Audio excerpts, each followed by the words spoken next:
Check. Test. Alright, we are live.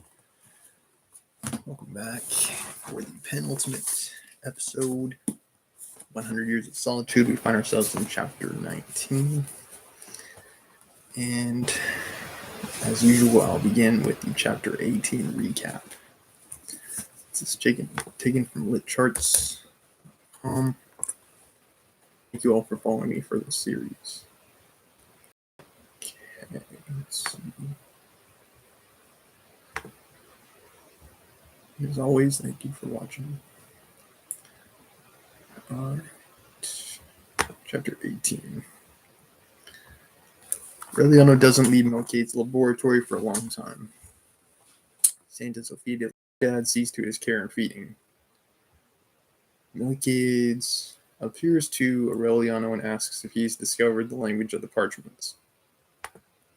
Aureliano has determined they are written in Sanskrit.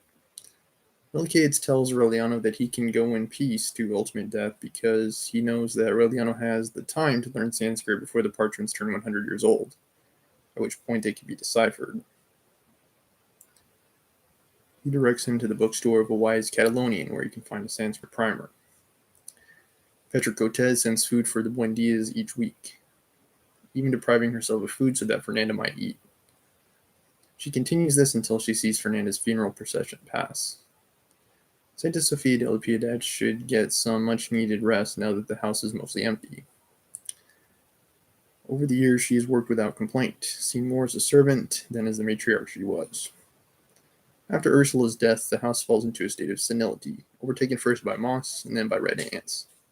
Frustrated at the lack of help she receives in trying to battle these natural forces, she packs a bag and leaves, saying, "I give up."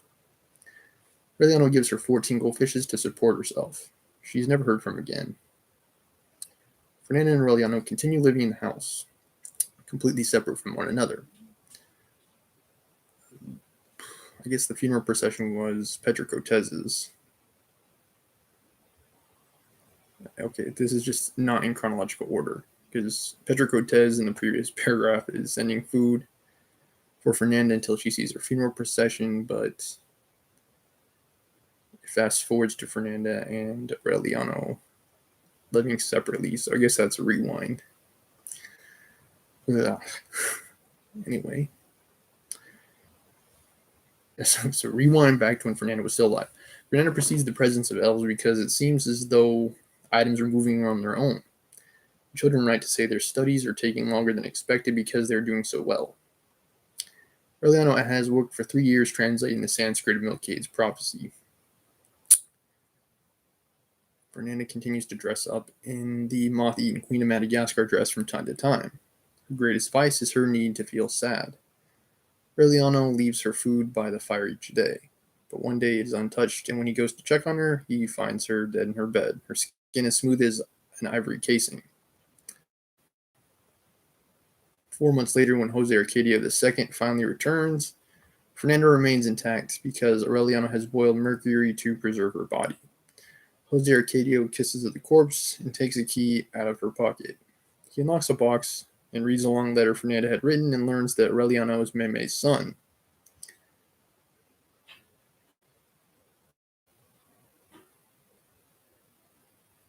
Jose Arcadio is himself Fernanda's son, or Aureliano's uncle.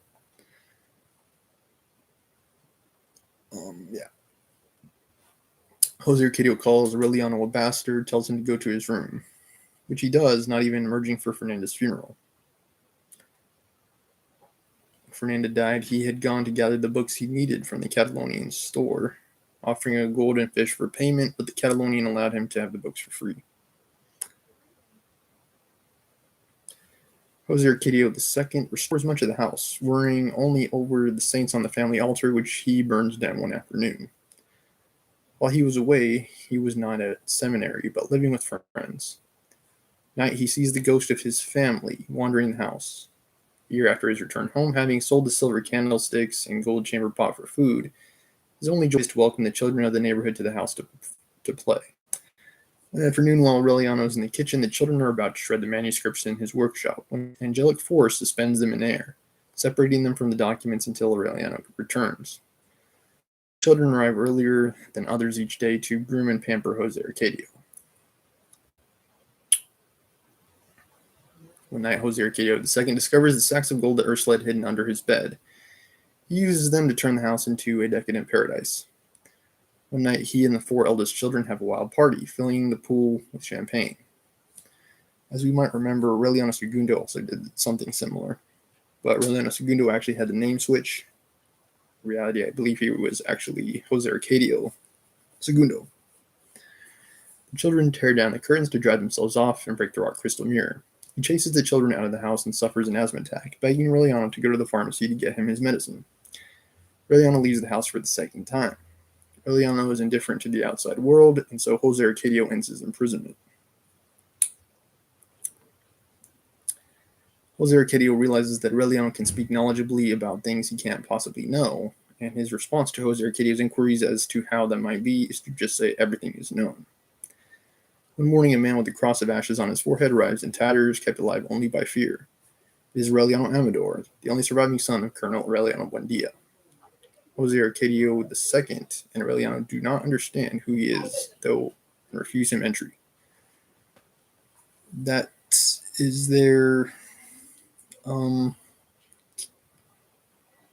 great, I want to say great uncle, if I'm not mistaken.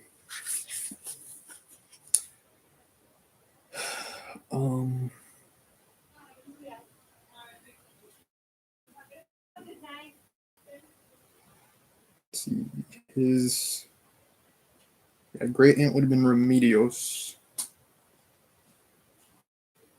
Yes, I believe will be his. That is their great uncle. And I believe in Jose Arcadio's II's case, it's his great uncle. It's his great uncle. I mean, sorry, uncle.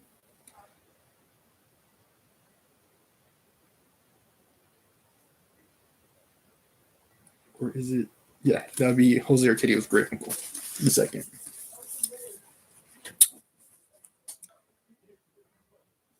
Two policemen appear out of nowhere and shoot Aureliano Amador's cross of ashes. One September morning, the children with whom Jose Arcadio II has been spending time with invade the house and drown him in the pool, stealing the rest of the gold. Aureliano finds him later that afternoon and finally realizes how much he had grown to love his brother. Okay, that was the recap of Chapter 18. Let's dive in now to Chapter 19. Let me bring this down a bit. Okay. I believe this is the second to last chapter. We're towards the end here, as you can see. And here. I guess I can do it at the end of the book too. But yeah, here is the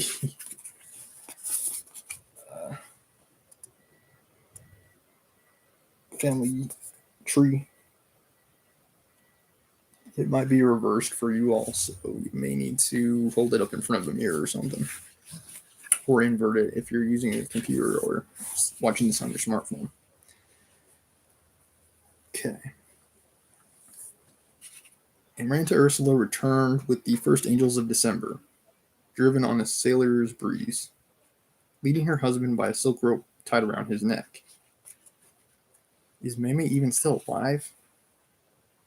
Last I checked, she was sent away to like a convent or something after having Aureliano. And yeah, we never heard from her again after that.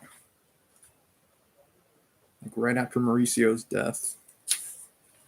If I'm not mistaken. And what's strange is that Mauricio isn't even mentioned on the family tree. Maybe it's because they had that child out of wedlock. But that's not entirely fair because Pilar Ternera was never married to anyone in the family, and she's listed on the family tree. So I guess that's just an inconsistency on the family tree itself. Mauricio Babylonia should be... Okay, actually, never mind. His name is here, sorry. Yeah, right. It's his name is under Aureliano's name, so that's why I didn't see it. Okay, yeah, never mind.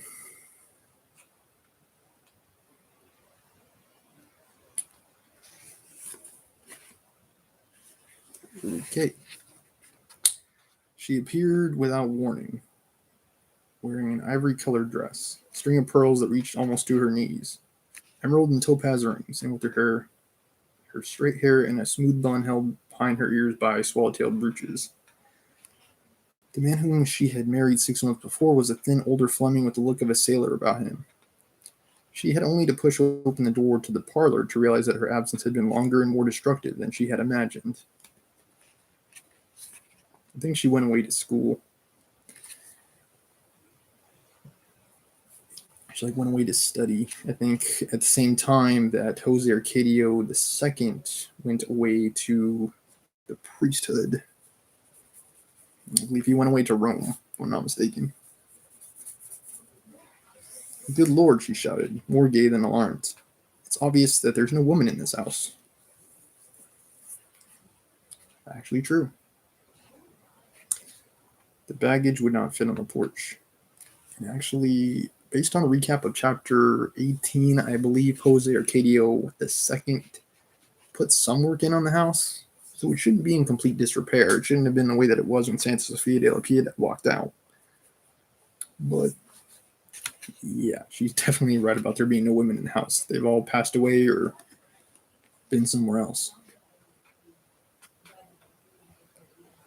The baggage would not fit on the porch. Besides Fernanda's old trunk, which they had sent her off to school with, she had 2 upright trunks, 4 large suitcases, a bag for her parasols, 8 hat boxes, a gigantic cage with 100 canaries. Her husband, why didn't Gabriel just say 50? I don't know. And her husband's velocipede, broken down in a special case which allowed him to carry it like a cello. She did not even take a day of rest after the long trip. She put on some worn denim overalls that her husband had brought, along with other automotive items, and set about on a new restoration of the house. She scattered the red ants, who had already taken possession of the porch, brought the rose bushes back to life, uprooted the weeds, planted ferns, oregano, and begonias again in the pots along the railing. She took charge of a crew of carpenters, locksmiths, and masons who filled in the cracks in the floor, put doors and windows back on their hinges, repaired the furniture, and whitewashed the walls inside and out, so that 3 months after her arrival, one breathed once more the atmosphere of youth and festivity that had existed during the days of the pianola. So we're seeing the circularity of time here. Back in Pietro Crispi's days. No one in the house had ever been in a better mood at all hours and under any circumstances, nor had anyone ever been readier to sing and dance and toss all items and customs from the past into the trash. With the sweep of her broom, she did away with the funeral mementos and piles of useless trash, and articles of superstition that had been piling up in the corners. The only thing she spared, out of gratitude to Ursula, was the daguerreotype of Remedios in the parlor. I believe that's the original Remedios. My, such luxury, she would shout, dying with laughter. A 14-year-old grandmother.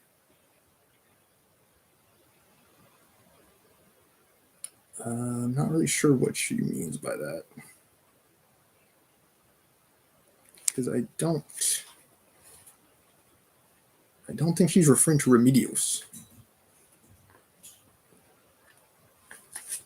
Yeah, maybe she's referring to Ursula.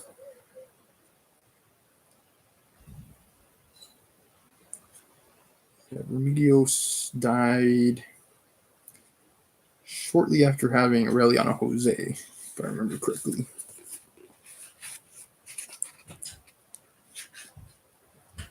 Okay, let's see. One of the masons told her that the house was full of apparitions and that the only way to drive them out was to look for the treasures they'd left buried. She replied amid loud laughter that she did not think it was right for men to be superstitious. She was so spontaneous, so emancipated with such a free and modern spirit, that Aureliano did not know what to do with his body when he saw her arrive. My, she shouted happily with open arms. Look at how my darling cannibal has grown. This would be her great... Oh, no, I'm sorry. I believe it would just be her nephew. Yeah, this is her nephew. Yeah. Okay, yeah. Before he had a chance to react, she had already put a record on the portable phonograph she had brought with her and was trying to teach him the latest dance steps. She made him change the dirty pants that he had inherited from Colonel Aureliano Buendia and gave him some youthful shirts, two-tone shoes. She would push him into the street when he was spending too much time in Melchior's room. Active, small, and indomitable like Ursula, and almost as pretty and provocative as Remedios the Beauty. She was endowed with a rare instinct for anticipating fashion. When she perceived pictures of the most recent fashions in the mall, it only proved that she had not been wrong about the models that she designed herself and sewed on Amaranta's primitive pedal machine. She subscribed to every fashion magazine, art publication, and popular music review published in Europe. She had only to glance at them to realize that things in the world were going just as she imagined they were.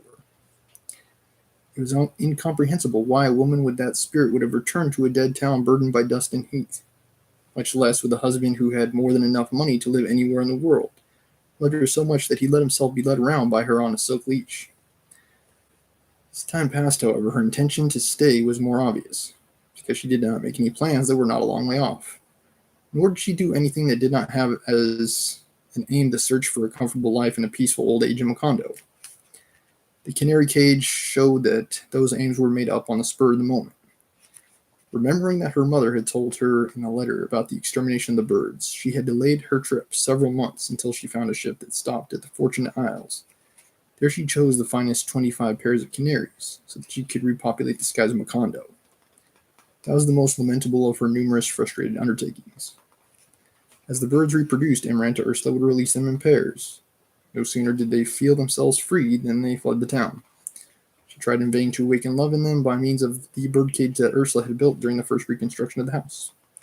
Also in vain were the artificial nests built of esparto grass and the almond trees, the birdseed strewn about the roofs, rousing the captives so that their songs would dissuade the deserters, because they would take flight on their first attempt, make a turn in the sky. Just the time needed to find the direction of the Fortunate Isles. A year after her return, although she had not succeeded in making any friends or giving any parties, which I believe was different from her youth, Amaranta Ursula still believed that it was possible to rescue the community which had been singled out by misfortune. Gaston, her husband, took care not to antagonize her, although since that fatal noon when he got off the train, he realized that his wife's determination had been provoked by a nostalgic mirage. Certain that she would be defeated by the realities, he did not even take the trouble to put his velocipede together, but he set about hunting for the largest eggs among the spiderwebs that the masons had knocked down. He would open them with his fingernails and spend hours looking through a magnifying glass at the tiny spiders that had emerged.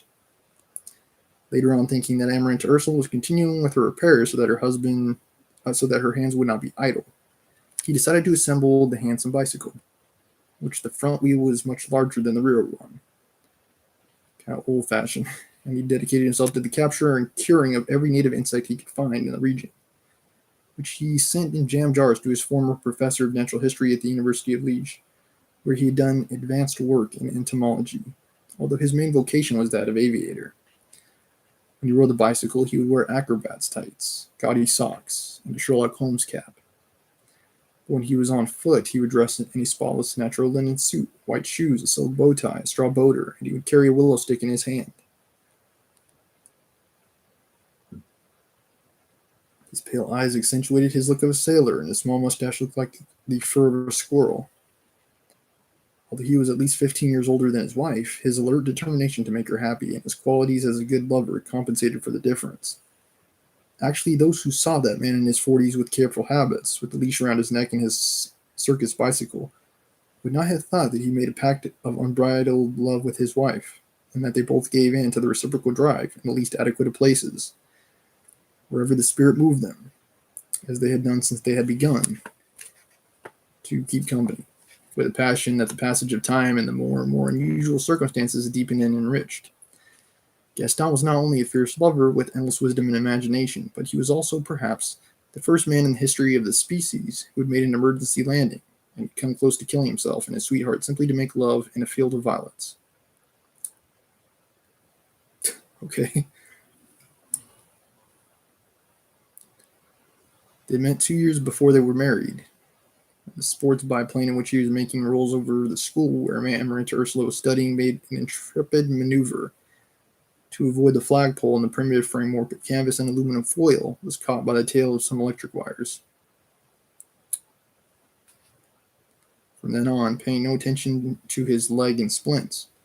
On weekends, he would pick up Amaranta Ursula at the nuns' boarding house where she lived, but the rules were not as severe as Fernanda had wanted. He would take her to his country club. They began to love each other at an altitude of 1,500 feet in the Sunday air of the moors. They felt all the closer together as the beings on earth grew more and more minute. She spoke to him of Macondo as the brightest and most peaceful town on earth, and of an enormous house, scented with oregano, where she wanted to live until old age with a loyal husband and 2 strong sons who would be named Rodrigo and Gonzalo. Never Aureliano and Jose Arcadio. Hallelujah. And a daughter who would be named Virginia, never Remedios. So she's going to try to break the cycle. She'd evoke the town idealized by nostalgia with such strong tenacity that Gaston understood that she would not get married unless he took her to live in Macondo.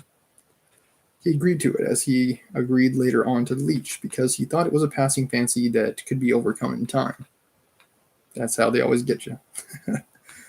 When 2 years in Macondo had passed, Amaranta Ursula was as happy as on the first day. He began to show signs of alarm. By that time, he'd dissected every dissectable insect in the region. He spoke Spanish like a native, and he'd solved all the crossword puzzles in the magazines that he received in the mail. He did not have the pretext of climate to hasten their return because nature had endowed him with a colonial liver, which resisted the drowsiness of siesta time and water that had vinegar worms in it. He liked the native cooking so much that once he ate 82 iguana eggs at one sitting. Amaranta Ursula, on the other hand, had brought in by a train fish and shellfish and boxes of ice, canned meats and preserved fruits, which were the only things she could eat. She still dressed in European style and received designs by mail in spite of the fact that she had no place to go and no one to visit. By that time, her husband was not in the mood to appreciate her short skirts, her tilted felt hat, and her 7-strand necklaces. Her secret seemed to lie in the fact that she always found a way to keep busy, resolving domestic problems that she herself had created, doing a poor job on 1,000 things which she would fix on the following day with a pernicious diligence that made one think of Fernanda and the hereditary vice of making something just to unmake it. Why couldn't she have been more like Ursula? Her festive genius was still so alive then that when she received new records, she would invite Gaston to stay in the parlor until very late to practice the dance steps that her schoolmates described to her in sketches. They would generally end up making love on the Viennese rocking chairs or on the bare floor. The only thing that she needed to be completely happy was the birth of her children, but she respected the pact she had made with her husband not to have any until they had been married for 5 years. And where's Aureliano during all this? Where's Jose Arcadio II? He should still be around there somewhere. Looking for something to fill his idle hours with, Gaston became accustomed to spending the morning in Milkade's room with the shy Aureliano. He took pleasure in recalling with him the most hidden corners of his country, which Aureliano knew as if he had spent much time there.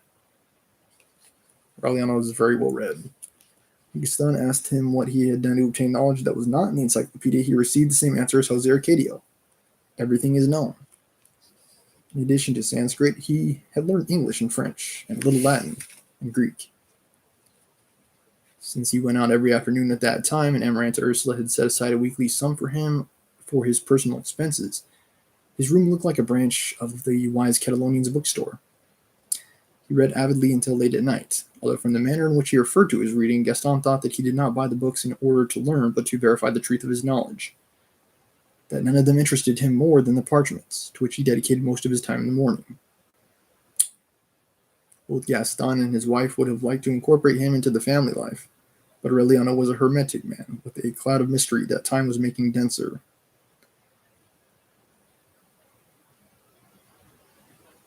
It was such an unfathomable condition that Gaston failed in his efforts to become intimate with him and had to seek other pastimes for his idle hours. It was around that time that he conceived the idea of establishing an airmail service. It was not a new project. Actually, he had it fairly well advanced when he met Amaranta Ursula, except that it was not for Macondo, but for the Belgian Congo, where his family had investments in palm oil. The marriage and the decision to spend a few months in Macondo to please his wife had obliged him to postpone it. When he saw that Amaranta Ursula was determined to organize a commission for public improvement and even laughed at him when he hinted at the possibility of returning, He understood that things were going to take a long time, and he reestablished contact with his forgotten partners in Brussels, thinking that it was just as well to be a pioneer in the Caribbean as in Africa. While his steps were progressing, he prepared a landing field in the old enchanted region, which at that time looked like a plain of crushed flintstone.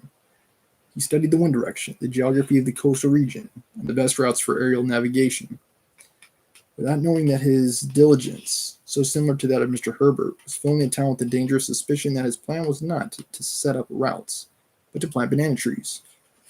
The return to the banana company.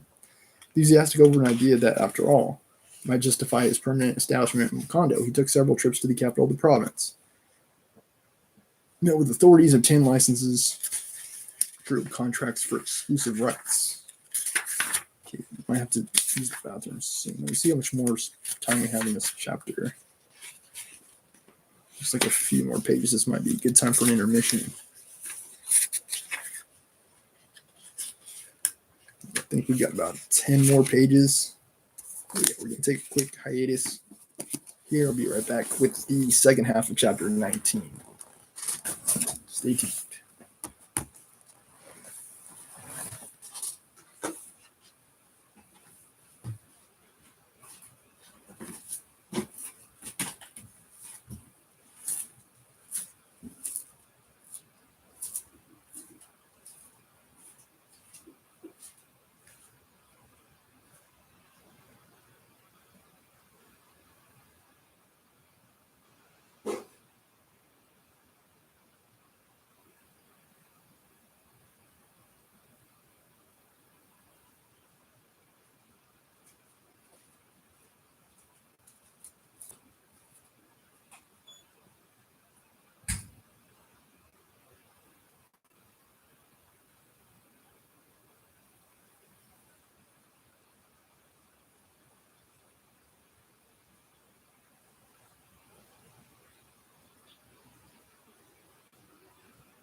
And we're back.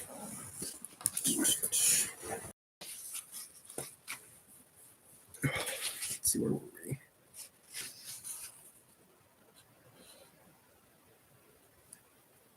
In the meantime, he maintained a correspondence with his partners in Brussels, which resembled that of Fernando with the invisible doctors. He finally convinced them to ship the first airplane under the care of an expert mechanic, who would assemble it in the nearest port and fly it to Macondo. 1 year after his first meditations and meteorological calculations, trusting in the repeated promises of his correspondents, he had acquired the habit of strolling through the streets, looking at the sky, hanging on to the sound of the breeze in hopes that the airplane would appear. Although she had not noticed it, the return of Amaranta Ursula had brought on a radical change in Aureliano's life. After the death of Jose Arcadio, he had become a regular customer at the wise Catalonian's bookstore. Oh, they confuse me. Which Jose Arcadio? Because there have been like 4 or 5 Jose Arcadios that have died at this point in the book.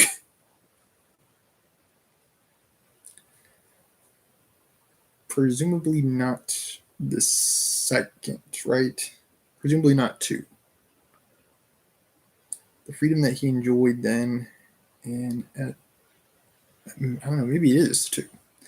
The freedom that he enjoyed then and the time at his disposal awoke in him a certain curiosity about the town, which he came to know without any surprise. He went through the dusty and solitary streets, examining with scientific interest the inside of houses in ruin, the metal screens on the windows broken by rust and the dying birds, the inhabitants bowed down by memories. He tried to reconstruct in his imagination the annihilated splendor of the old banana company town, whose dry swimming pool was filled to the brim with rotting men's and women's shoes. It sounds like some parts of America. And the houses of which, destroyed by ryegrass, he found the skeleton of a German shepherd dog, still tied to a ring by a steel chain. A telephone that was ringing, until he picked it up, and an anguished and distant woman spoke in English. He said yes, that the strike was over, that 3,000 dead people had been thrown into the sea, and the banana company had left, and that Macondo finally had peace after many years. As we might recall, he was told that by Jose Arcadio II before he passed away.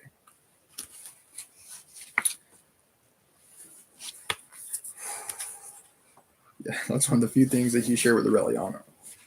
Those wanderings led him to the prostrate red light district, where in other times bundles of banknotes had been burned to liven up the revels, which at that time was a maze of streets more afflicted and miserable than the others, with a few red lights still burning, with deserted dance halls adorned with the remnants of wreaths, where the pale, fat widows of no one, the French great-grandmothers, and the Babylonian matriarchs were still waiting beside their phonographs.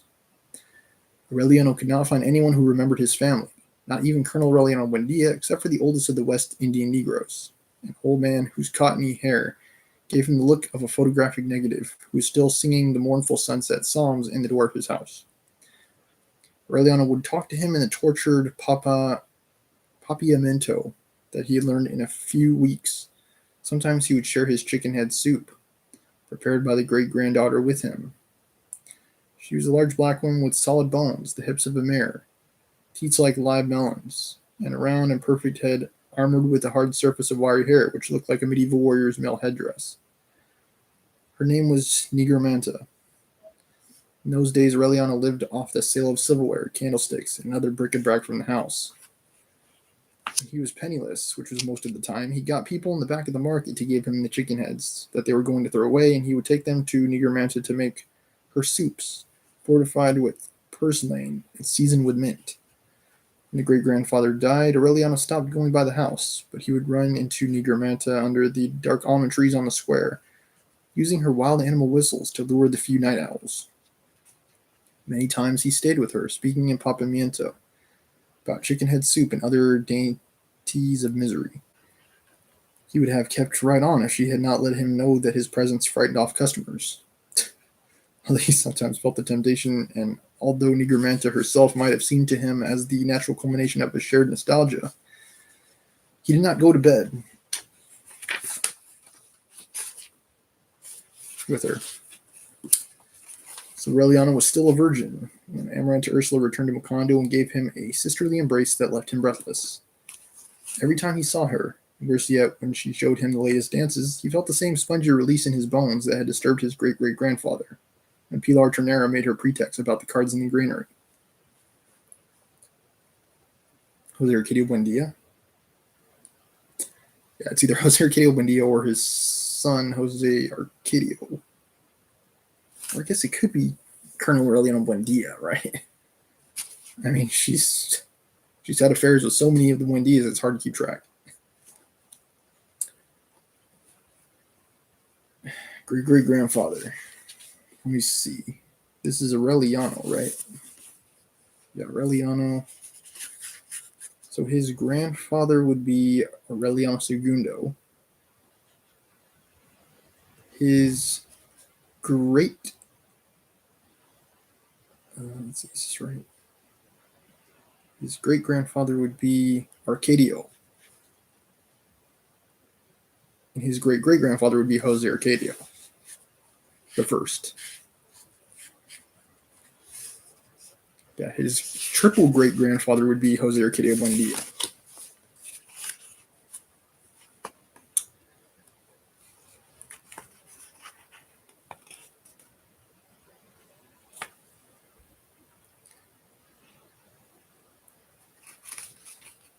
Trying to squelch the torment, he sank deeper into the parchments and eluded the innocent flattery of that aunt who was poisoning his nights with a flow of tribulation.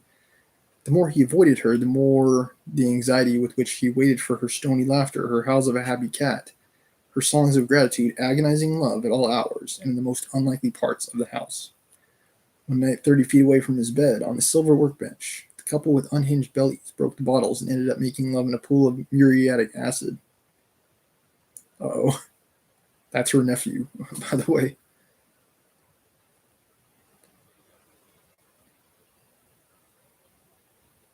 Yeah, that is her nephew. Aureliano not only could he not sleep for a single second, but he spent the next day with a fever, sobbing with rage. The first night that he waited for Nigromanta to come to the shadows of the almond trees, it seemed like an eternity. Pricked as he was by the needles of uncertainty, clutching in his fist the peso and 50 cents that he asked Amaranta Ursula for. Not so much because he needed it as to involve her, debase her, prostitute her in his adventure in some way. Nigromanta took him to her room, which was lighted with false candlesticks, to her folding cot with the bedding stained from bad loves, to her body of a wild dog, hardened without a soul, which prepared itself to dismiss him as if he were a frightened child. Suddenly it found a man whose tremendous power demanded a movement of seismic readjustment from her insides. They became lovers. Aureliano would spend his mornings deciphering parchments. Let's see.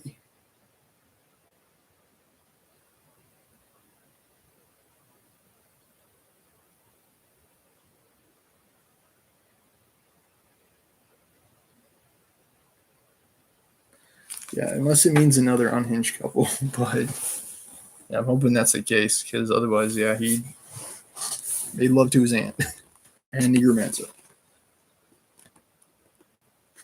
Aureliano would spend his mornings deciphering parchments, and at siesta time, he would go to the bedroom where Nigromanta was waiting for him, to teach him first how to do it like earthworms, then like snails, finally like crabs, until she had to leave him and lie and wait for vagabond loves. Several weeks passed before Aureliano discovered that around her waist she wore a small belt that seemed to be made out of a cello string, which was hard as steel and had no end, as if it had been born and grown with her. Almost always, between loves, they would eat naked in the bed, in the hallucinating heat under the daytime stars that the rust had caused to shine on the zinc ceiling. It was the first time that Nigromanta had had a steady man, a bone crusher from head to toe, as she herself said, dying with laughter. She'd even begun to get romantic illusions when Aureliano confided in her about his repressed passion for Amaranta Ursula, which he had not been able to cure with the substitution, but which was twisting him inside all the more as experience broadened the horizons of love. It's possible that he didn't make love with Amaranta Ursula, that he's just pining after her the same way that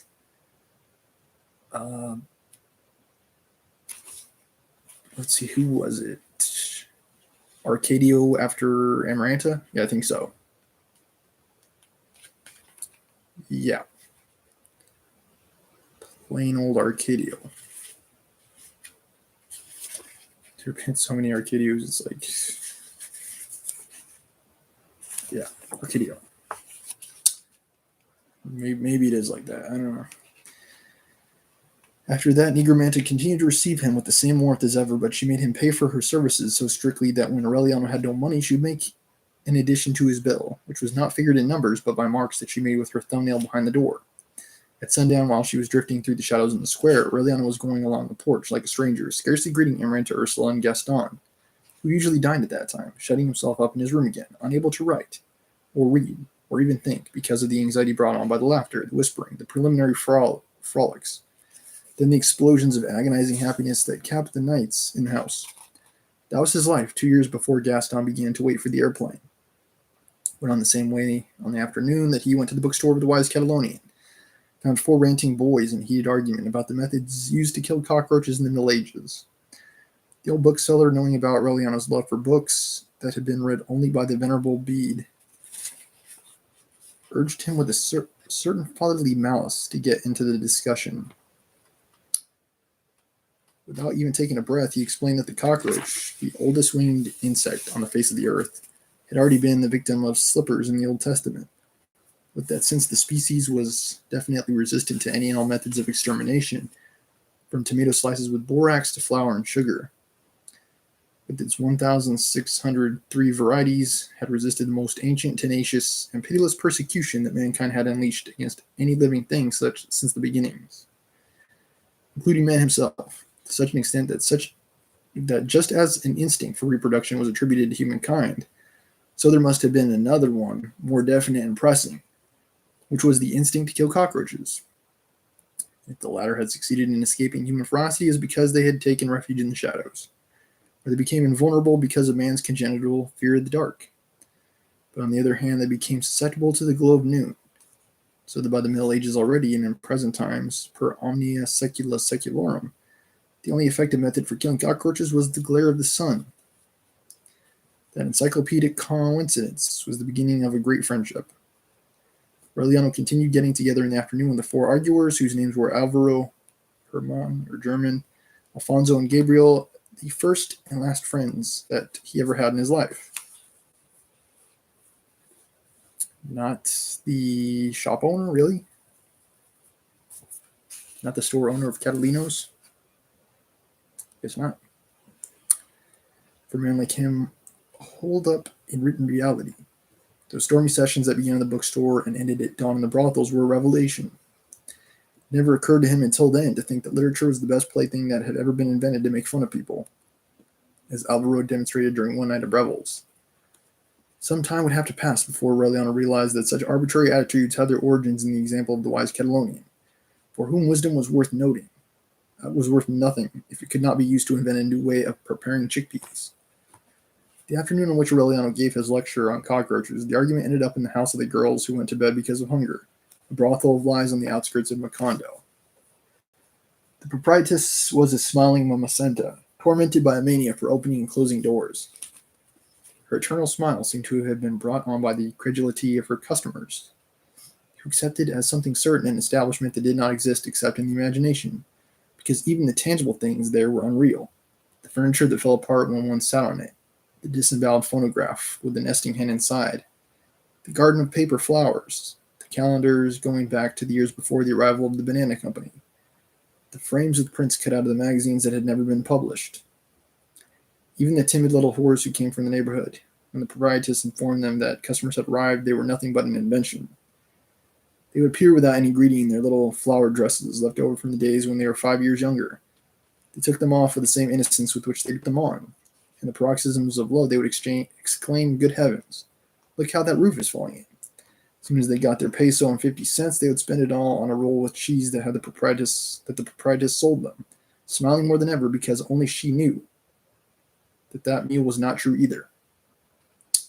Aureliano, whose world at that time began with Melchiades parchments and ended in Negromanta's bed, found a stupid cure for timidity in the small imaginary brothel.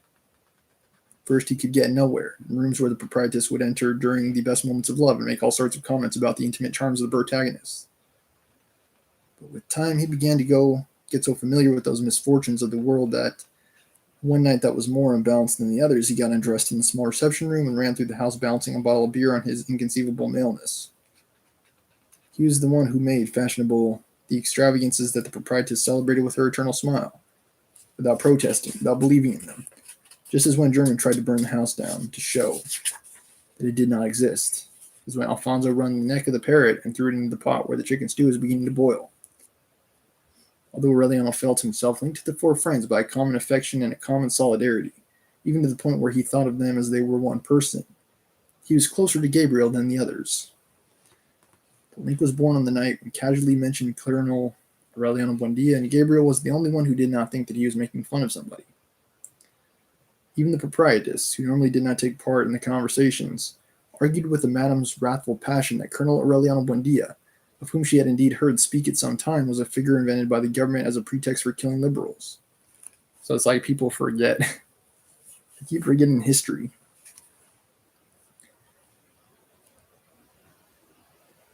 Let's see. Yeah, first it happened, I think, with Ursula not remembering lineages.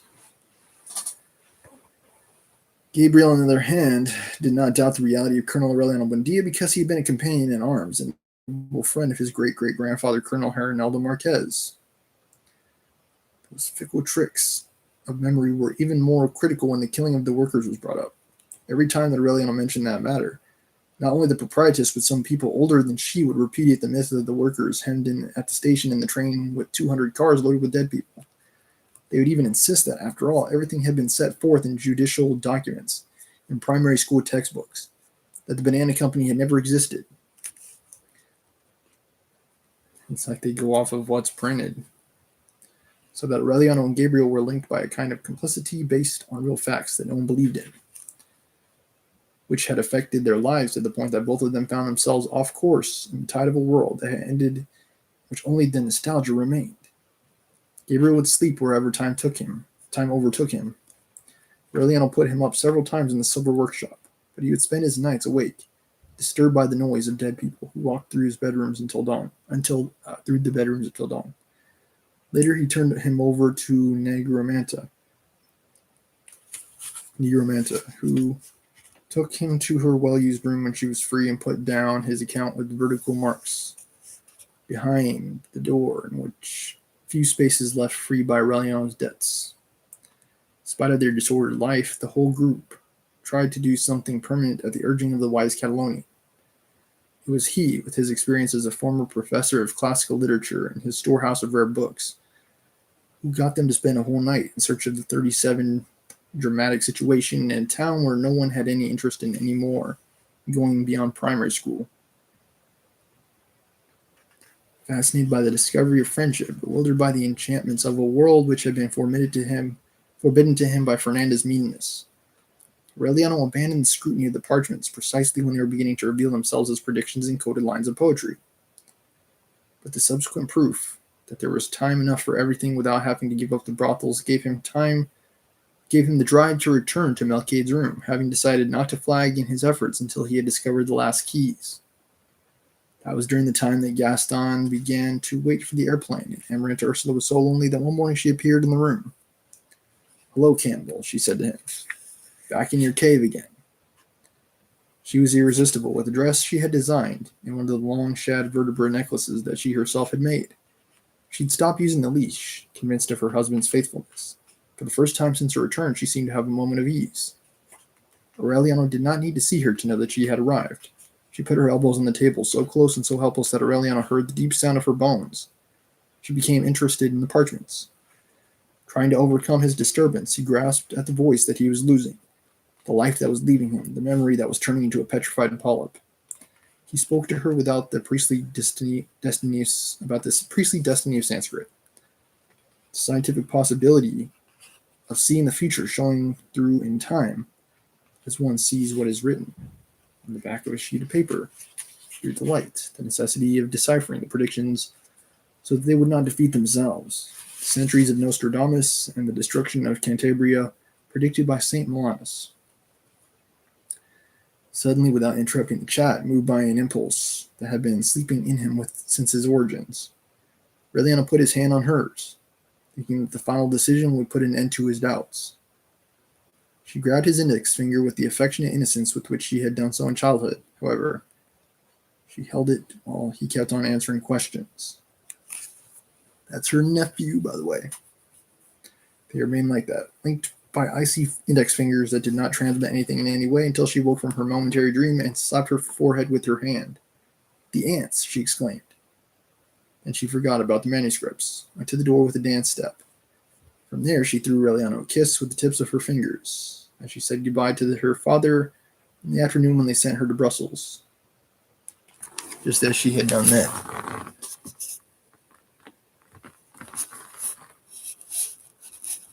Hold on.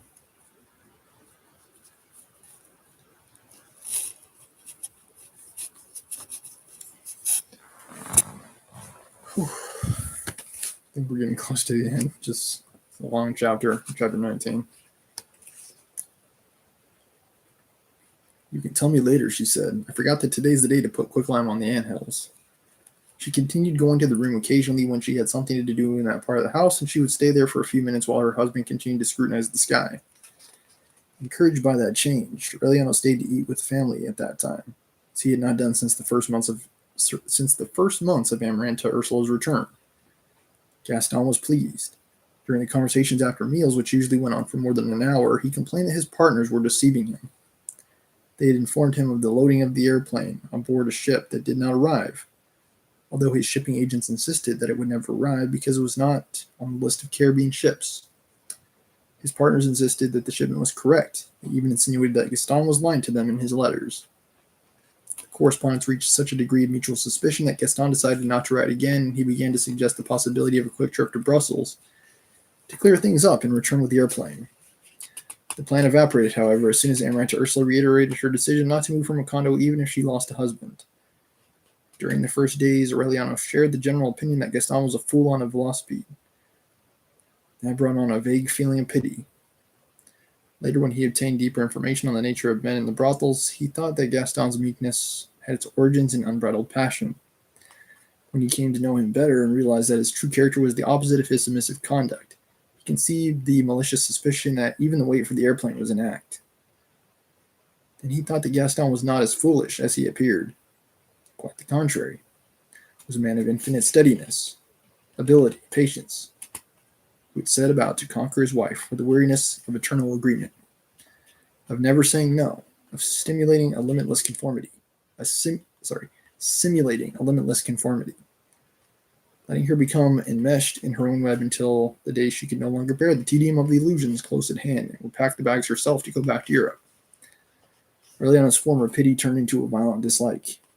Gaston's system seemed so perverse to him, but at the same time so effective that he ventured to warn Amaranta Ursula. She made fun of his suspicions, however, without even noticing the heavy weight of love, uncertainty, and jealousy that he had inside. It had not occurred to her she was arousing something more than fraternal affection in Aureliano, till she pricked her finger trying to open a can of peaches, and he dashed over to suck the blood out with an avidity and a devotion that sent a chill up her spine. "Aureliano," she laughed, disturbed. "You're too suspicious to be a good bat." Then Aureliano went all out.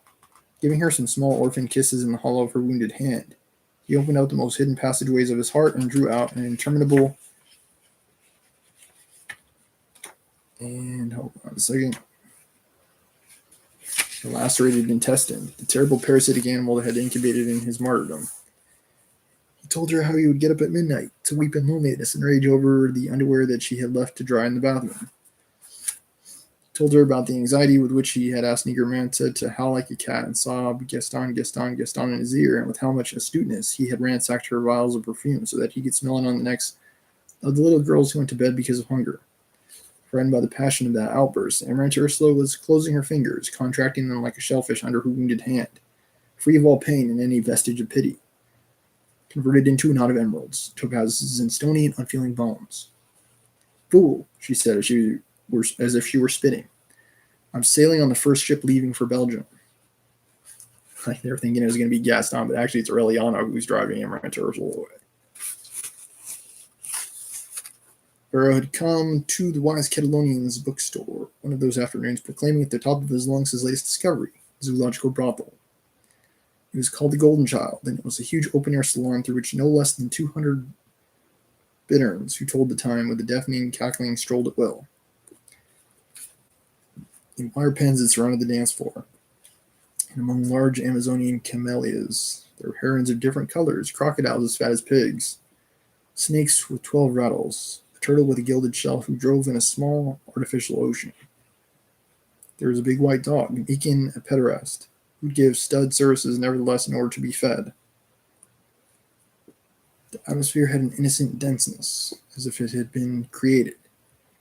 The beautiful mulatto girls who waited hopelessly among the blood-red petals in the outmoded phonograph. Records, new ways of love, that man had left behind, forgotten in the earthly paradise.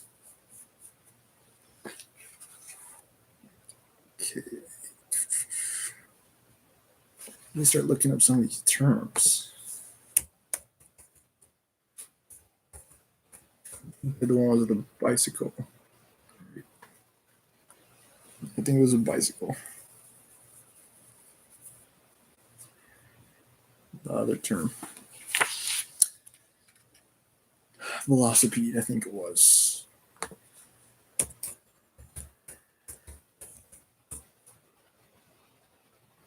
Yeah. Old school bike is a velocipede.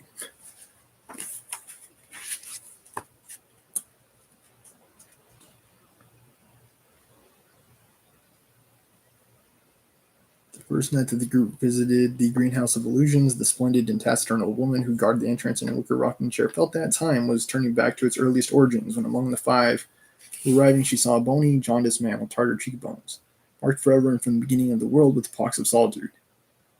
Lord, Lord, she sighed, Aureliano. She was seeing Colonel Aureliano Buendia once more, as she had seen him in the light of a lamp long before the wars, long before the desolation of glory and the exile of disillusionment. The remote dawn, he went to her bedroom to give the first command of his life, the command to give him love. It was Pilar Ternera. So she's seeing the younger Aureliano. She can make love to this mega young Aureliano? I don't know. Years before, when she had reached 145 years of age, whoa, she'd given up the pernicious custom of keeping track of her age, and she went on living in the static and marginal time of memories, in a future perfectly revealed and established, beyond the futures disturbed by the insidious snares and suppositions of her cards. From that night on, Aureliano took refuge in the compassionate tenderness and understanding of his unknown great-great-grandmother. Yeah, I guess they are related.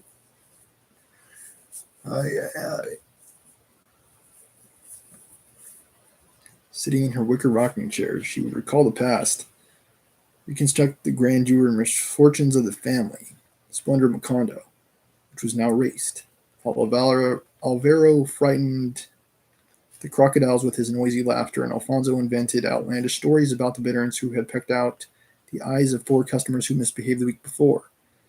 Gabriel was in the room of the pensive mulatto girl who did not collect in money, but in letters to a smuggler boyfriend who was in prison on the other side of the Orinoco.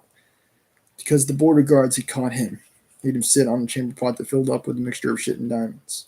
The true brothel, that maternal proprietress, was the world of which Aureliano had dreamed during his prolonged captivity. He felt so well, so close to perfect companionship, that he thought of no other refuge on that afternoon on which Amaranta Ursula had made his illusions crumble.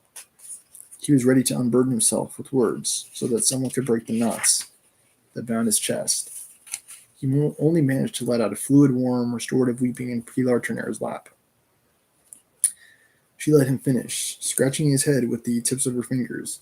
Without his having revealed that he was weeping from love, she recognized immediately the oldest sobs in the history of man. It's all right, child, she consoled him. Now tell me who it is. When Aureliano told her, Pilar Ternera let out a deep laugh, the old expansive laugh that ended up as a cooing of doves. There was no mystery in the heart of Buendia that was impenetrable for her, because a century of cards and experience had taught her the history of the family was a machine with unavoidable repetitions. Turning wheel that would have gone on spilling into eternity, were not for the progressive and irremediable wearing of the axle. Don't you worry, she said, smiling. Wherever she is right now, she's waiting for you. It was 4:30 in the afternoon when Amaranta Ursula came out of her bath. Aureliano saw her go by his room with a robe of soft folds and a towel wrapped around her head like a turban. He followed her almost on tiptoes, stumbling from drunkenness. He went into the nuptial bedroom just as she opened the robe and closed it again in fright. He made a silent signal toward the next room. where the door was half open and where Aureliana knew that Gaston was beginning to write a letter. "Go away," she said voicelessly. Aureliana smiled, picked her up by the waist with both hands like a pot of begonias, and dropped her on her back on the bed. With a brutal tug, he pulled off her bathrobe before she had time to resist, and leaned over an abyss of newly washed nudity, whose skin color, lines of fuzz, and hidden moles had all been imagined in the shadows of the other rooms. Amarantha Ursula defended herself sincerely with the astuteness of a wise woman, weaseling her slippery, flexible, and fragrant weasel's body as she tried to knee him in the kidneys, scorping his face with her nails, without either of them giving a grasp that might not have been taken for the breathing of a person watching the meager April sunset through the open window.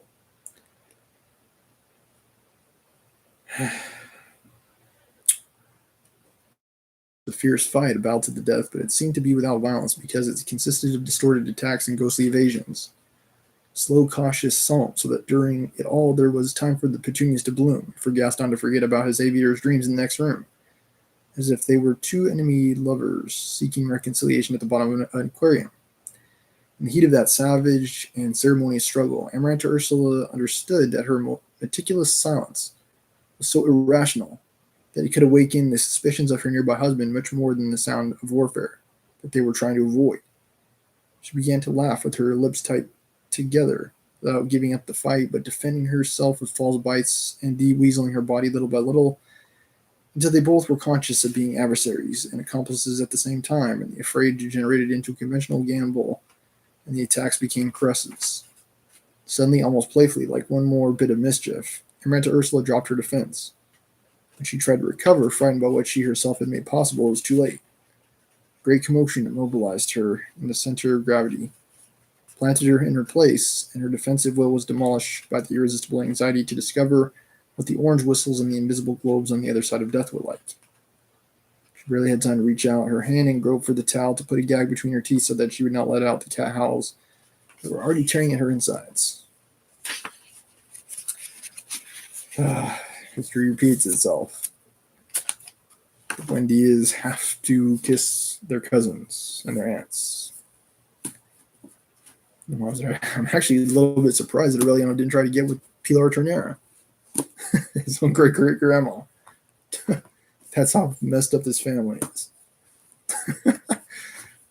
Sheesh. Yeah, Aureliano going after Amarantha Ursula just like Arcadio before him, going after the original Amarantha. History just repeating itself over and over again.